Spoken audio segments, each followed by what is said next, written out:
Iniciamos. En esta semana, semana número 3, vamos a iniciar con un tema bastante interesante, que es el tema de los factores productivos. Ya hemos visto las sesiones anteriores, ya hemos visto las semanas pasadas, todo la definición de economía como tal y cómo ha ido evolucionando a través del tiempo. La semana anterior vimos cómo funcionaba el sistema y el proceso económico, producción y consumo. La sociedad necesita bienes y servicios y por lo tanto hay que producir esos bienes y servicios. Yo necesito bienes y servicios, las industrias, empresas producen bienes y servicios, yo los consumo. Consumo bienes y servicios, produzco. Consumo bienes y servicios, produzco. Eso hace que el circuito económico empiece a caminar. Mayor producción, mayor consumo de bienes y servicios y la economía empieza a crecer. Entonces, el sistema económico funciona de esa manera. ¿Ok? Entonces, ¿cuál es la situación en las etapas del proceso productivo? Si bien es cierto, producción y consumo son las principales, no son las únicas. Tenemos producción, circulación, distribución, consumo e inversión. Hemos visto y hablado en extenso la semana pasada sobre la producción. Y vimos que con la sola idea genial que tengo de producir este bien o este servicio no es suficiente. Tengo que combinar diferentes factores productivos para que esa idea salga y se materialice. Entonces, ¿cuáles eran esos factores productivos? Elementos que participan en el proceso de producción y están compuestos por el factor tierra, trabajo, capital, habilidades empresariales y Estado. La participación y combinación de todos ellos genera el producto final o el producto con valor agregado. Entonces, cuando hablamos del factor tierra, estamos hablando de todos los productos, bienes e insumos locales que necesito para poder iniciar un proceso de producción. Materia prima, insumos, infraestructura, lo que fuera. También necesito el factor trabajo, mano de obra, trabajadores que procesen, produzcan esos materiales, ese factor tierra. De igual manera necesito el factor capital, inversión, tanto monetaria como en tecnología. También necesito el factor empresa, mi capacidad y mi habilidad empresarial para combinar todos esos factores y tener el producto final disponible. Y también el Estado. El Estado da las normas y regula todo el proceso de producción. ¿Ok? Entonces, estos factores no colaboran y participan del proceso productivo gratuitamente. No lo hacen porque son buena gente, les caigo bien y me vienen a ayudar. No. Estos factores buscan una retribución. Esta retribución se da en el proceso de distribución. Pero, ¿cuál es esa retribución que buscan estos factores productivos? La tierra busca la renta o el alquiler, no lo hace gratis. El trabajo, los trabajadores, yo doy mi mano de obra, busco trabajo en una empresa, no porque quiero colaborar con el país, sino porque busco el salario, el ingreso. El capital, el inversionista que pone el dinero, la tecnología, busca el interés. Las empresas, yo por mi gestión empresarial, por mi idea genial, busco una ganancia, una utilidad. Y el Estado busca el tema tributario. Entonces, combinando todos esos factores, yo logro tener el bien final, producto o servicio. A ver, vamos a ir hablando de los factores productivos uno por uno. Vamos a centrarnos básicamente en el factor trabajo. ¿Ok? El factor tierra no es tan complicado. Está compuesto por todos los elementos que existen con anterioridad al ser humano y pueden ser incorporados a la producción. Llámese mano de obra, materias primas, medio geográfico, etcétera, etcétera. El factor trabajo es donde nos vamos a centrar en este capítulo porque tiene una importancia vital, no solo para el tema de la producción, sino para el tema del entorno económico en el cual nos estamos moviendo, por diferentes motivos. A ver, ¿a qué nos referimos con el factor trabajo? Toda actividad física o mental que realiza el hombre de modo consciente para producir bienes y servicios y satisfacer necesidades. De pronto el hombre realiza cualquier actividad física y mental para producir bienes y servicios y satisfacer necesidades. eso es un trabajo. Yo tengo necesidades, cuentas que cubrir a fin de mes y necesito generar ingresos. ¿Cómo genero ingresos? A través del trabajo. Entonces, lamentablemente, por las circunstancias actuales, tema pandemia, tema político, tema lo que fuera, el factor trabajo, el factor empleo viene siendo uno de los más golpeados por la paralización económica. Este es un tema muy redundante que escuchan bastante en los medios que hablan de la reactivación económica, de la reactivación del empleo, del trabajo, etcétera, etcétera. Y tenemos aproximadamente que solo en Lima Metropolitana se han perdido casi 3 millones de empleos. Y estas cifras demuestran que la situación de pandemia ha generado crisis en las zonas más vulnerables del país, de la economía. Esto no es novedad y esto es bastante crítico. Entonces, ¿por qué se da esta situación? ¿Esta es una situación que debe ser solucionada? Sí. ¿Esto es una situación importante? Sí. Porque si se afecta el factor trabajo, se afecta el ingreso de las personas. ¿Y en qué afecta esto a la economía? Que las personas, o sea, los consumidores, todos nosotros, no vamos a tener ingresos para poder comprar los bienes y servicios que las empresas producen. Y si eso ocurre, la producción va a ir decayendo y la economía se va a ir desacelerando, frenando y llegando a un punto crítico. Entonces, para que las empresas puedan seguir produciendo, tiene que haber consumidores que consuman esos bienes y servicios. Si no hay quien consuma esos bienes y servicios o se reduce el consumo de bienes y servicios, también se reduce la producción y la economía se empieza a retraer. Así de importante es. Entonces, ¿cuál es la clasificación del factor trabajo según su predominio de aptitudes? Tenemos básicamente trabajo manual, que es el que se considera que realizan las personas donde predomina las actividades físicas y repetitivas originarias de la división del trabajo. Cuando hablamos de que predominan las actividades físicas, no estamos hablando de que única y exclusivamente son actividades físicas, no. Predomina en su mayoría las actividades físicas, pero también hay actividades intelectuales cognitivas. Puede ser el tema de barrer, el sector de limpieza, barrer una calle, el mecánico cambiar el aceite de un motor, son actividades repetitivas que no hay mucho análisis que hacer, simplemente saber dónde está y conocer los pasos.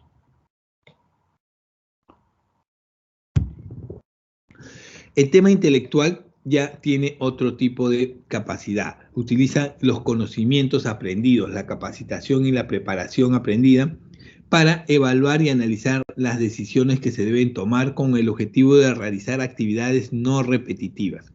Toma decisiones, decidir entre una opción u otra, son empleos que necesitan una mayor preparación, una mayor capacitación y una mayor capacidad de análisis. Por ejemplo, el ingeniero, el médico, el científico, son personas que tienen un mayor aporte intelectual que físico.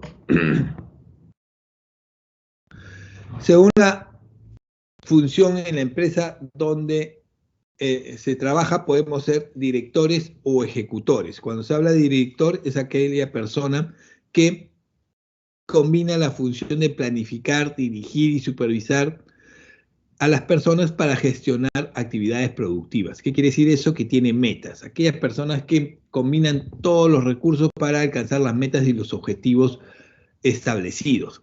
Los directores, los supervisores, los gerentes, los jefes, son personas que tienen personal a cargo y planifican, dirigen, supervisan y gestionan todo el trabajo de ese personal para llegar a los objetivos.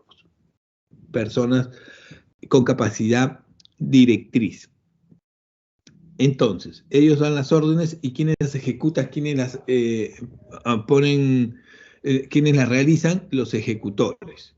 Son las personas que asumen responsabilidades menores en el proceso productivo y cuyas acciones dependen de las instrucciones recibidas por sus superiores o aquellos que realizan un trabajo tipo director. De pronto yo como trabajador trabajo en una empresa y recibo la orden de producir 100 unidades de este producto, lo hago.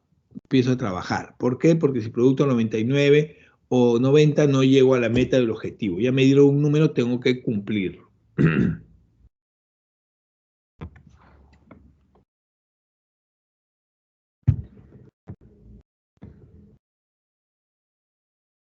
Según la relación con el empleador, puede ser dependiente o independiente. Estamos hablando de un trabajo dependiente, aquel que tiene un vínculo legal con la empresa porque depende de ello el pago de un sueldo o un ingreso, o un salario. Todos los dependientes dependen de esto para tener un ingreso o un salario.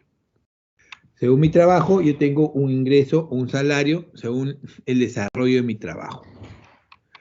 Independiente, aquel que realiza actividades productivas para diferentes empleadores sin vincularse completamente. Todo aquel profesional independiente no depende única y exclusivamente de una empresa. Puede depender del mismo o depender de diferentes empresas. Y genera sus propios ingresos. No depende del trabajo que realice en esta empresa para generar ingresos. Soy independiente.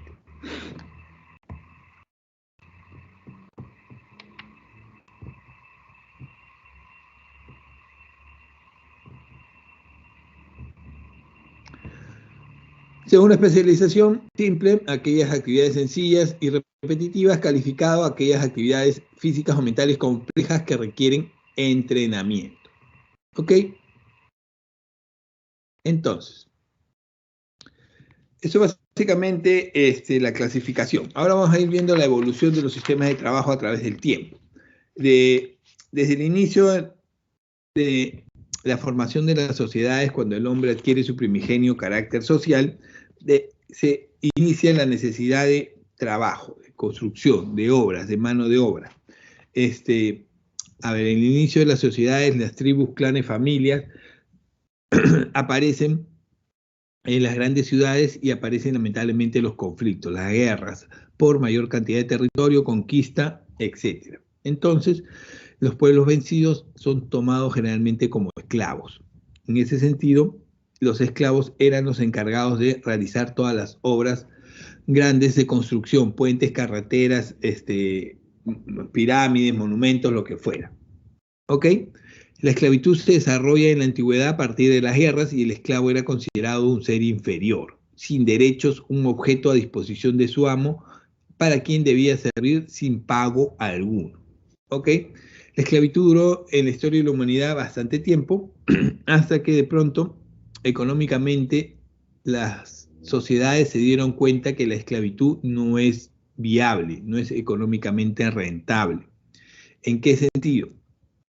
A ver, económicamente no es rentable la esclavitud porque tú puedes tener una gran cantidad de esclavos que hagan el trabajo que tú quieras, pero esos esclavos tienes que alimentarlos, tienes que darle vestimenta, techo, vivienda y salud, porque ¿de qué te sirve tener gran cantidad de esclavos si los vas a dejar morir? No los vas a alimentar, no los vas a vestir, no les vas a dar techo, vivienda, se van a morir y no te sirve de nada. Entonces, era muy caro, era muy oneroso tener gran cantidad de esclavos. Entonces, pasaron a la servidumbre. Ya en la Edad Media empieza a desarrollarse este sistema y se desarrolla a través de que el siervo tenía ya ciertos derechos. Ya no era un esclavo al 100%, sino tenía derechos, como casarse, tener un hogar, obtener su libertad. El amo era única y exclusivamente dueño de su trabajo y por ello le imponía obligaciones y tareas. Entonces, yo como amo no tengo la responsabilidad de alimentarte, vestirte, darte un techo, eso te lo buscas tú solo. Pero soy dueño de tu trabajo. Así que parte de tu trabajo me sirve a mí, yo no te voy a pagar por eso porque yo soy dueño de eso. ¿Ok?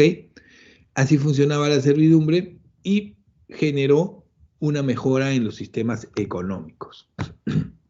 El tiempo fue pasando y ya se fue modificando hacia la cooperación libre. Ya con la aparición de la fisiocracia se dieron cuenta de que la producción era el nuevo sistema y base económico para el desarrollo y mayor producción, mayor desarrollo y poder económico. Entonces aparecen los gremios, aparecen las ciudades, los burgos compuestos por artesanos que eran los que producían los bienes y servicios y las personas empezaban a querer aprender un oficio para poder tener ingresos y poder económico. Aparece el sistema a través de maestros, oficiales y aprendices que desarrollaban toda la actividad empresarial. Con la aparición de la revolución industrial, desaparecen los artesanos y aparecen las grandes fábricas y monstruos de 1.000, 5.000, 10.000 trabajadores, y aparece la libre contratación.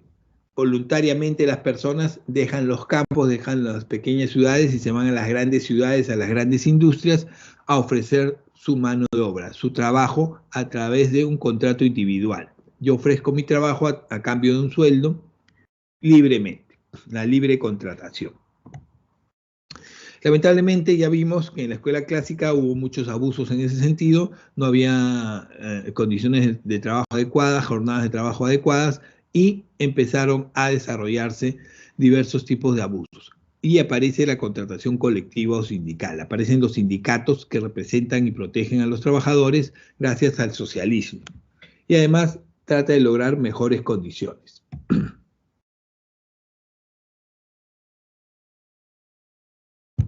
En la actualidad, si bien es cierto, gozamos de jornadas de trabajo adecuadas, gozamos de beneficios y muchas condiciones adecuadas de trabajo, todavía no han desaparecido ciertas formas de trabajo atípicas.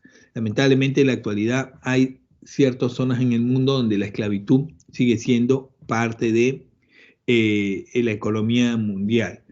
La esclavitud moderna se define como una situación de explotación a la que una persona no puede negarse debido a amenazas, violencia, coerción, abuso, poder o engaño. Toda aquella persona que esté obligada a trabajar contra su voluntad está siendo esclavizada.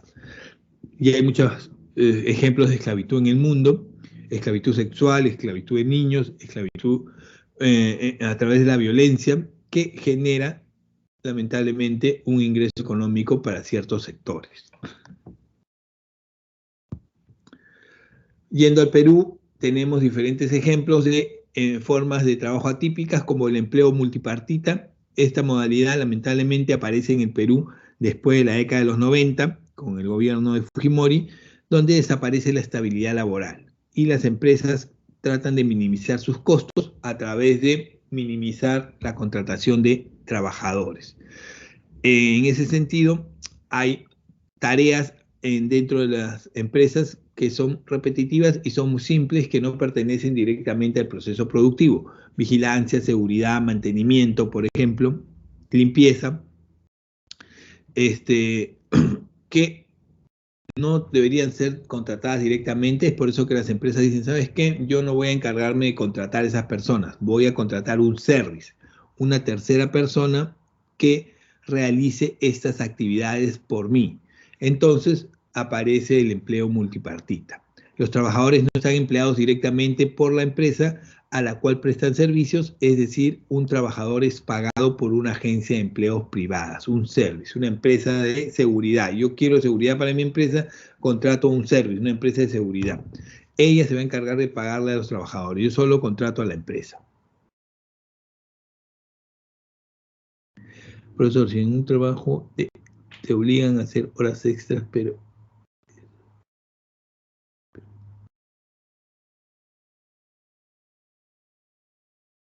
si en un trabajo te obligan a hacer...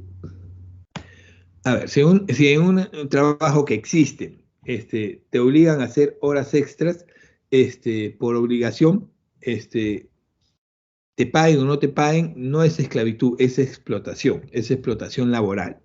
Y vamos a ir viendo ejemplos donde lamentablemente las personas en el Perú actualmente se aprovechan de la necesidad de muchos compatriotas o extranjeros que han venido al Perú y, por ejemplo, les pagan mucho menos de lo que deberían pagarles. Están subempleados. Un sueldo mínimo tiene una cantidad, 9.30, y les pagan 500, 600 soles. ¿Por qué? Por la necesidad de las personas de trabajar. En ese sentido, muchas veces les hacen trabajar jornadas superiores a las 8 horas de trabajo, 8, 9, 10 horas de trabajo, y no les pagan horas extras, no les pagan muy poco. Eso no es esclavitud, porque voluntariamente tú estás aceptando ese empleo, pero lo estás aceptando por necesidad. Entonces es una explotación de tus necesidades.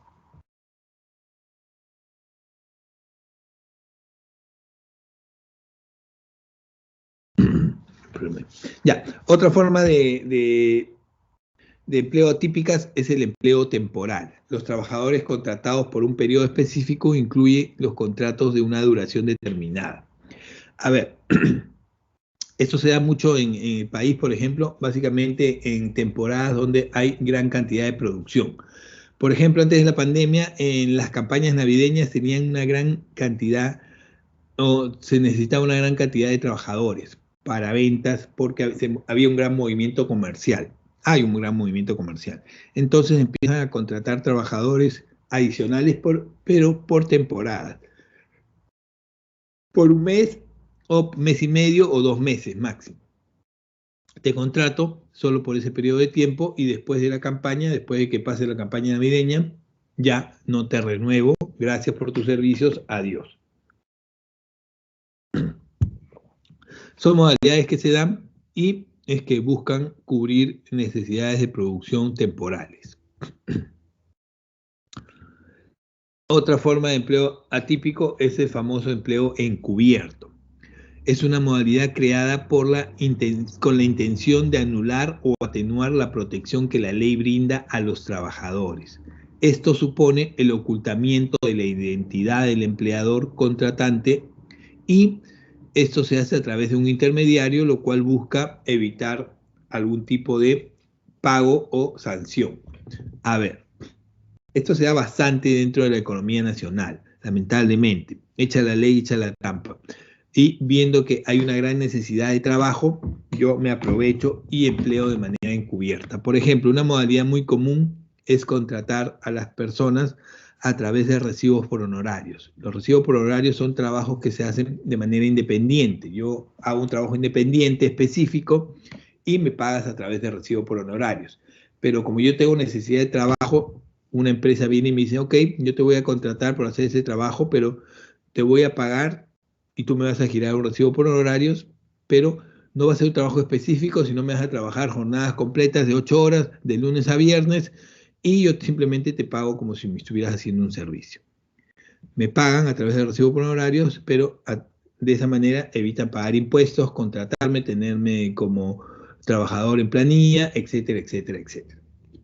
Se aprovechan de la necesidad del trabajador y me contratan bajo una modalidad por la cual no deberían contratarme. Otra forma es de contratar personas a través de un tercero y pagarles mucho menos de lo que debería por diferentes motivos. Por ejemplo, esto se da bastante en el Congreso, por ejemplo. En el Congreso de la República, lamentablemente no entran los más idóneos, los más capacitados. Lamentablemente todavía no aprendimos a votar en este país. Lamentablemente todavía no entendemos que debemos elegir a las personas correctas. Elegimos por elegir. Muchos marcan por marcar y no eligen a los congresistas, a los padres de la patria. Y estas personas necesitan asesores, necesitan personas que les guíen, les enseñen su tarea, su trabajo. Es el único trabajo en el mundo donde tú entras y contratas personas que te enseñen a trabajar. ¿Para qué has entrado si no sabes? Pero aquí en el Congreso funciona de esa manera. Entonces, recientemente ha salido inclusive una ley que autoriza la contratación de más asesores todavía. Entonces, ¿qué hacen los congresistas? Tienen un monto, un sueldo promedio de 10.000 soles para pagarle a cada asesor, pero no les pagan 10.000. Contratan 20 asesores y dicen, ¿sabes qué? Yo te voy a pagar 5.000, por dar un ejemplo, pero me vas a firmar por 10.000. Te contrato, te pago 5.000, firmo por 10.000 y la diferencia me la quedo. Empleo encubierto.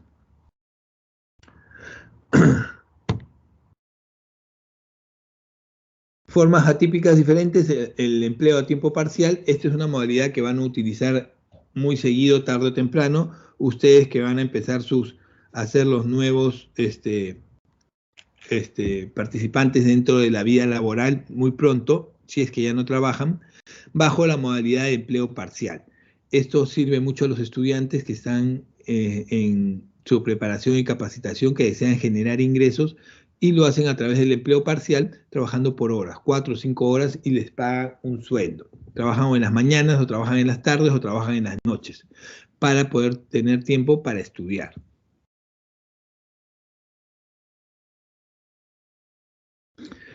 A ver, aspectos demográficos del trabajo. Este punto es bastante interesante e importante.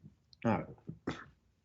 Esto viene bastante dentro de las preguntas del examen y necesito tener en claro lo siguiente. A ver, cuando hablamos de aspectos demográficos del trabajo, estamos hablando de todos aquellos aspectos o características que tiene el empleo en la sociedad.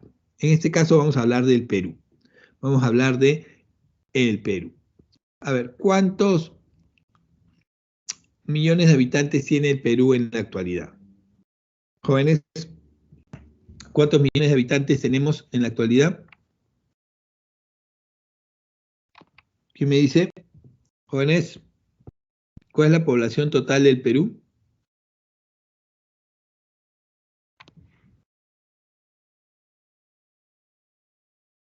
Ok, 33 millones de habitantes. Yo les pregunto, ¿los 33 millones de habitantes trabajan?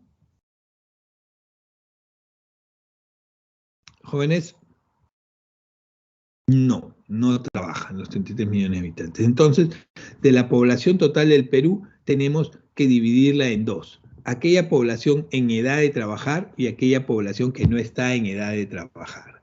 Yo divido la población que está en edad de trabajar y la población que no está en edad de trabajar. Entonces, ¿cuál sería la edad mínima y máxima para trabajar en el Perú? ¿Cuál sería la edad mínima y máxima para trabajar en el Perú? ¿Cuál es la población que está en edad de trabajar? ¿Saben? A partir de qué edad puedes empezar a trabajar y hasta qué edad debes trabajar. La edad mínima y la edad máxima. 14 años me dicen por ahí. ¿Es correcto?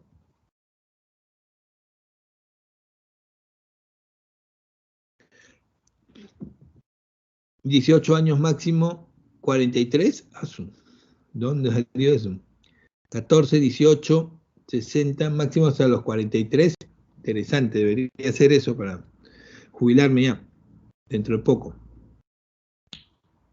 Máximo 60, máximo 45, 17 años, ¿quién da más, quién da menos? A ver, para que lo tengan claro, la edad mínima en el Perú, en donde ya pueden empezar a trabajar las personas, es 14 años. 14 años, lo mínimo son 14 años. Y la máxima son 65 años en teoría. ¿Ok? La mínima son 14 años. Toda aquella persona que cumple 14 años ya puede trabajar en el país. ¿Ok? Y la mínima y la máxima, perdón, es 65 años. En teoría. ¿Ok? Entonces, la población en edad de trabajar son todas aquellas personas que están en el rango de edad mayores de 14 años hacia adelante, hasta los 65. Y la población que no está en edad de trabajar vendría a ser aquella que es menor a 14 años, hasta los 13 años. ¿Ok? Me parece que no pueden ver lo que estoy tipeando todavía, no sé qué está pasando.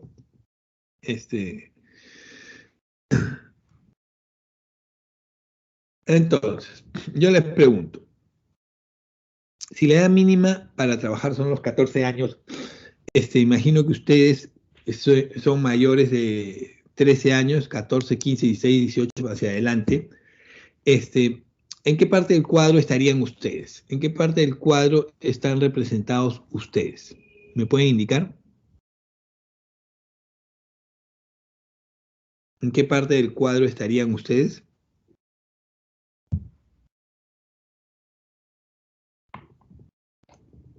PET, no me digan población total, porque obviamente están en la población total, no sean vivos. ¿En qué parte del cuadro estarían ustedes? La PET, población de edad de trabajar. Y si están en la población de edad de trabajar, ¿por qué no trabajan?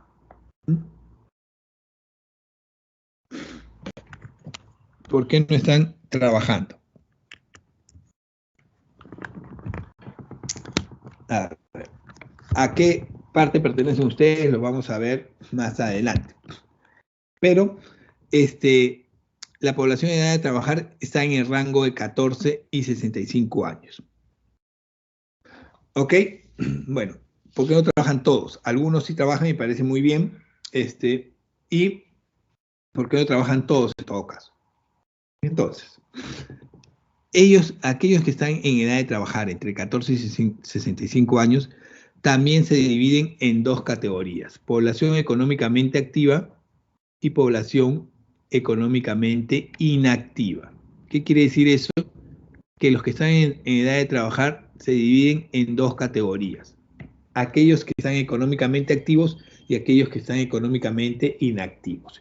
¿Quiénes son la población económicamente activa? Son todas aquellas personas que están en edad de trabajar, quieren, están buscando o están trabajando actualmente. ¿Ok?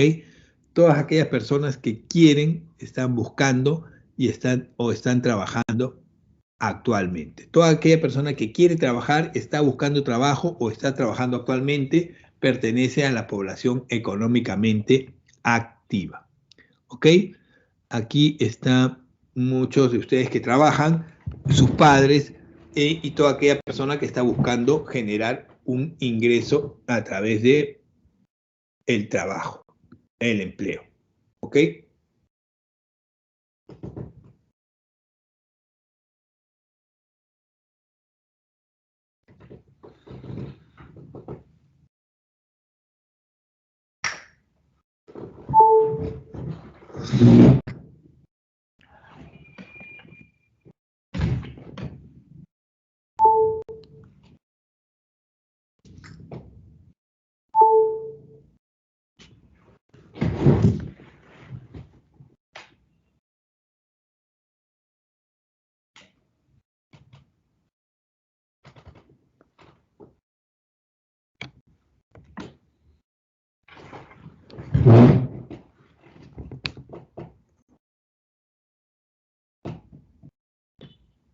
A ver, continuamos.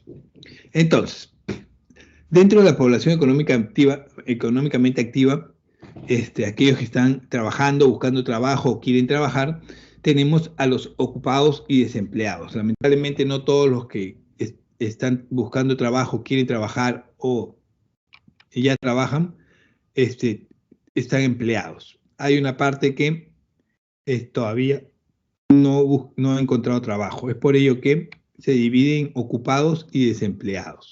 Obviamente los ocupados son todos aquellos que ya consiguieron trabajo y están laborando actualmente. Pero aquí hay un punto que lamentablemente tengo que hacérselos notar y tienen que empezar a tomar conciencia de este punto. Dentro del rubro de los ocupados, dentro del rubro de las personas que están ocupadas trabajando, lamentablemente no todas trabajan en las condiciones adecuadas, no todas están adecuadamente empleadas, no todas tienen condiciones adecuadas de trabajo. Hay un gran porcentaje de la población en el Perú que está subempleado. Entonces, ¿cuál es la diferencia entre adecuadamente empleado y subempleado? Cuando hablamos de adecuadamente empleados, estamos hablando de aquellas personas que de pronto trabajan jornadas de trabajo adecuadas a la semana y reciben ingresos por encima del mínimo referencial. Entonces, ustedes saben que la jornada de trabajos en el Perú es de 8 horas diarias, generalmente de lunes a viernes o de lunes a sábado. Lo normal de todo trabajador en el país es trabajar 48 horas semanales, 8 horas diarias de lunes a sábado. ¿Ok? Algunos trabajan menos, pueden trabajar 40 horas, 35 horas semanales, dependiendo de su capacidad, dependiendo de su preparación o de la importancia de su cargo, o de que puedan cubrir su trabajo o sus funciones en menores horas. Ella depende de cada trabajador y cada empresa. Otra característica de los adecuadamente empleados es que el salario o el sueldo que reciben es superior al sueldo referencial. Es más, es superior al mínimo inclusive, superior al mínimo legal y superior al mínimo referencial. Ese salario superior al mínimo referencial les permite cubrir las necesidades de ellos y de sus familias. Entonces, si yo trabajo como mínimo jornadas de 48 horas semanales, me pagan superior al promedio, tengo para cubrir mis gastos y necesidades de mi familia, estoy trabajando adecuadamente empleado, estoy en un empleo adecuadamente empleado. Este porcentaje, que vendría a ser lo ideal para muchas personas, es lo mínimo, lamentablemente, en el país. No todos están en este rango. ¿Por qué? Porque lamentablemente la mayoría en el Perú está subempleado. ¿Qué es el subempleo? El subempleo comprende a las personas que, pese a haber trabajado o tenido un empleo durante la semana de referencia, tienen entonces la voluntad de trabajar mejor o más. ¿Por qué? Porque tienen todavía disponibilidad de hacerlo. A ver, yo de pronto conseguí un trabajo, estoy trabajando jornadas de 4 horas, 3 horas, 5 horas diarias porque no hay más trabajo, yo quiero trabajar más. Y de pronto estoy buscando otro empleo porque esas 4 o 5 horas diarias que trabajo no me generan los ingresos suficientes para poder mantener a mi familia, así que estoy buscando más trabajo. O por el contrario, yo trabajo 10 horas diarias, 11 horas diarias, 12 horas diarias, porque hay personas que trabajan 10, 12 horas diarias todavía en el Perú, y el salario que recibo por esas 10, 11, 12 horas diarias es menos del mínimo legal, o el mínimo legal, y no me alcanza para cubrir las necesidades de mi familia. Y tengo que aceptarlo porque si no acepto, me quedo sin ese pequeño ingreso y peor todavía se vuelve la situación. Entonces, están explotando mi capacidad, sea porque trabajo muy poco y no hay trabajo, o sea porque trabajo mucho y me explotan y me pagan muy poco. ¿Ok? Sea por horas o sea por ingreso, yo necesito trabajar más o necesito ganar más. Estoy subempleado. El trabajo que hago no me cubre o no cubre los ingresos que necesito para cubrir las necesidades familiares. A eso se refiere el subempleo y el por horas o por salario. ¿Ok? En este rango, les hago esta aclaración, está gran cantidad de los trabajadores en el Perú actualmente.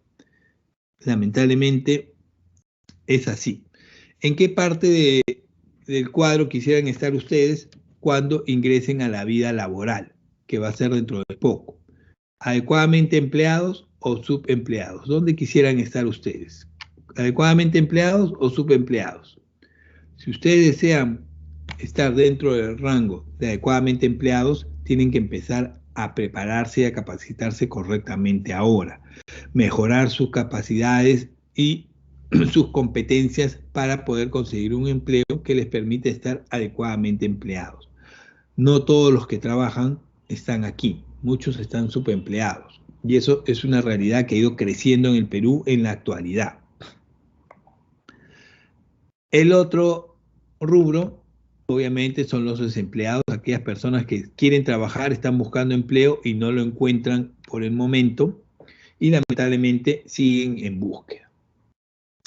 El otro punto que tenemos que analizar es bastante interesante, es el que pertenece a la PEI, población económicamente inactiva. ¿Quiénes son los que pertenecen a la población económicamente inactiva? ¿Quiénes están en este rubro? A ver, les hice una pregunta hace un momento de en qué parte del cuadro estarían ustedes. La mayoría me dijo PEA, PET, pero no, ustedes no son ni PEA ni PET. Bueno, ustedes no son PEA, PET sí son, porque están en edad de trabajar. Ustedes como estudiantes están en el rubro de población económicamente inactiva. ¿Por qué ustedes como estudiantes que ya están en edad de trabajar están en el rubro de población económicamente inactiva? Es porque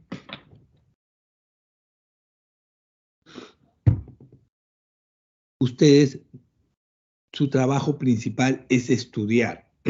Su único trabajo es estudiar, prepararse e ingresar a la universidad para ser unos grandes profesionales. ¿Por qué? Porque ustedes no tienen necesidad de alimento, techo, salud o vestido. Todo eso se lo dan sus padres.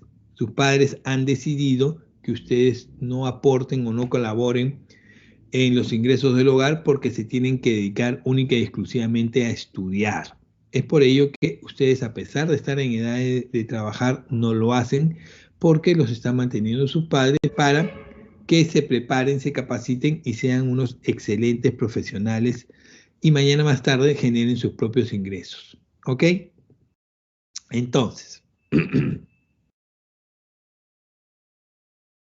quienes pertenecen al rubro de la población económicamente inactiva están conformadas por los estudiantes, los rentistas, los jubilados, las amas de casa, los discapacitados físicos o mentales dependientes. ¿Por qué estas personas pertenecen a este rubro? Porque básicamente, en el caso de los estudiantes, su trabajo principal es estudiar y sus gastos los cubren los padres. Los rentistas, porque estas personas tienen un ingreso perteneciente a un alquiler, una renta. Yo tengo 2, 3 propiedades, no tengo necesidad de trabajar, alquilo las propiedades y vivo del alquiler de esas propiedades. No necesito trabajar. Los jubilados porque han trabajado 40, 45 años toda su vida y ya reciben una pensión entre comillas. ¿Debería ser suficiente para dejar de trabajar el resto de su vida? Sí, pero lamentablemente en el Perú no lo es. Es por eso que hay muchas personas mayores de 65 años que siguen trabajando por necesidad. Las amas de casa. A ver, no vayan a decirle a sus madres que el profesor de economía ha dicho que tú estás en la población económicamente inactiva porque no quieres trabajar. No, eso no he dicho. Las amas de casa pertenecen a la población económicamente inactiva no porque no trabajen. Ellas trabajan mucho más que muchos empleos. Lo que sucede es que las amas de casa, por la gran labor que hacen en el hogar, no reciben un sueldo, un salario. ¿O acaso ustedes les pagan a sus madres por prepararles la comida, lavarles la ropa, ayudarles, mantenerlos? ¿Les pagan? No, me imagino que no. Decirle que las quiere mucho, abrazarlas, no es pagarles. Espero que cuando sean los grandes profesionales que van a llegar a ser, compensen correctamente todo el sacrificio de sus padres están haciendo por ustedes. Entonces, las amas de casa pertenecen a la API porque no reciben un ingreso, un salario por su trabajo. Y los discapacitados dependientes pertenecen a este rubro toda aquella persona que tiene una discapacidad que hace que una tercera persona tenga que velar por ellos. Si yo dependo de una tercera persona, no puedo ser una persona económicamente activa, soy inactivo. En este caso de los discapacitados, tengan en cuenta que una cosa es ser discapacitado dependiente y otra cosa es ser discapacitado independiente. Si yo soy un discapacitado independiente, me puedo valer por mí mismo y puedo, en ese sentido, generar mis propios ingresos. En ese sentido, hay muchos discapacitados independientes que pertenecen a la PEA, trabajan y generan sus propios ingresos. Es más, la ley laboral peruana indica que el 2% de los trabajadores de todas las empresas debe pertenecer debe tener una discapacidad independiente. O sea, yo estoy obligado a contratar el 2% de mi personal con alguna discapacidad. Muchas empresas no lo hacen, lamentablemente. Esto es parte de lo que ya hemos visto. La PET son todas aquellas personas entre los 14 y los 65 años. La PEA son todas aquellas personas que están en necesidad, quieren, desean y están en busca de empleo.